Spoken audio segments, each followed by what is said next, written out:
Kembali di Kompas Siang, Saudara. Ratusan pengungsi Rohingya masih bertahan di Balai Museraya, Kota Banda Aceh, Aceh. Sementara 9 orang yang diperiksa polisi masih belum kembali. Saat ini ada 127 pengungsi Rohingya yang masih ditampung sementara di Balai Museraya milik pemerintah Provinsi Aceh. Satu orang pengungsi telah ditetapkan sebagai tersangka kasus tindak pidana perdagangan orang. Sementara 9 orang pengungsi lainnya masih menjalani pemeriksaan polisi.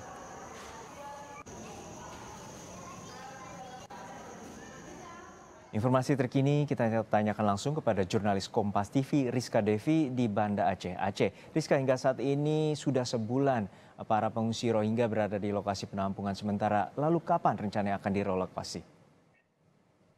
Ya, Juno dan juga saudara, saat ini ada 127 pengungsi Rohingya yang masih berada di Balai Museraya Aceh, di mana 10 lainnya sudah ditahan sementara di kepolisian dan salah satu di antaranya sudah ditetapkan sebagai tersangka tindak perdagangan orang dan memang hingga saat ini juga dari pemerintah Aceh dan juga UNHCR masih melakukan koordinasi terkait dengan kemana para pengungsi Rohingya ini akan direlokasikan dan memang sudah hampir sebulan para pengungsi Rohingya tersebut berada di lokasi pengungsian sementara atau berada di Balai Museraya Aceh ini.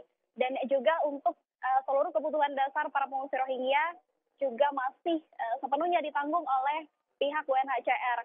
Dan juga memang sebelumnya sempat ada 2 lokasi yang menjadi pertimbangan pemerintah Aceh dan juga pihak UNHCR untuk dijadikan tempat penampungan sementara, namun lagi-lagi mendapatkan penolakan dari warga setempat sehingga 2 lokasi tersebut dibatalkan untuk menjadi tempat penampungan sementara.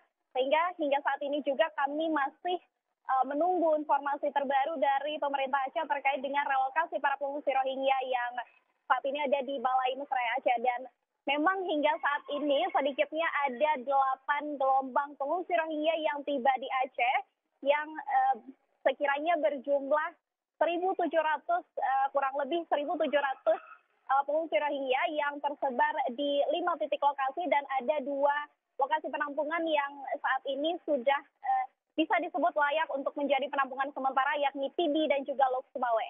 Juno. Baik, terima kasih atas laporan lengkap Anda, jurnalis Kompas TV Rizka Devi dari Banda Aceh, Aceh.